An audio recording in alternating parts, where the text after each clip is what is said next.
So as we have learned integration by parts, today we will try to integrate a very simple function, ln x. We have not studied the integration of ln x, and ln x cannot be integrated through the simple conventional ways.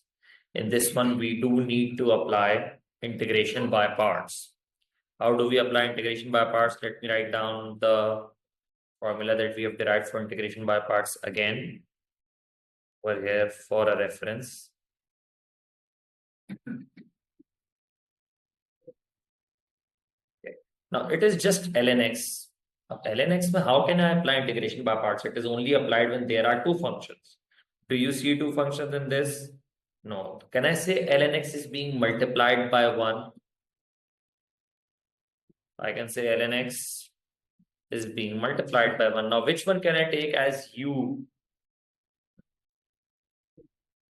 There is no algebraic function in this. It's just 1 or ln x.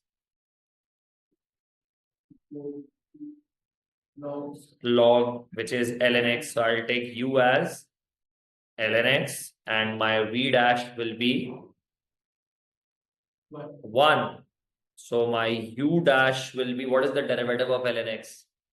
1 upon x. And what will be my v?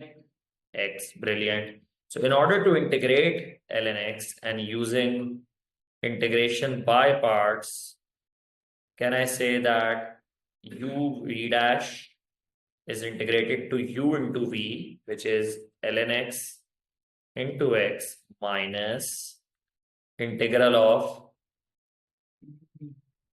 u v u dash. V is x and u dash is 1 upon x. So what am I left with? X ln x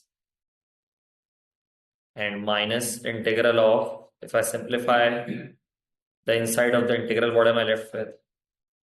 1 dx. 1 dx. So what is the x ln x minus x? Very good. Plus c. Never forget the arbitrary constant x ln x minus x plus c. How did I get minus x? The integral of 1 is simply x. So if anyone asks you ever to integrate ln x, the integral of ln x is x ln x minus x plus c.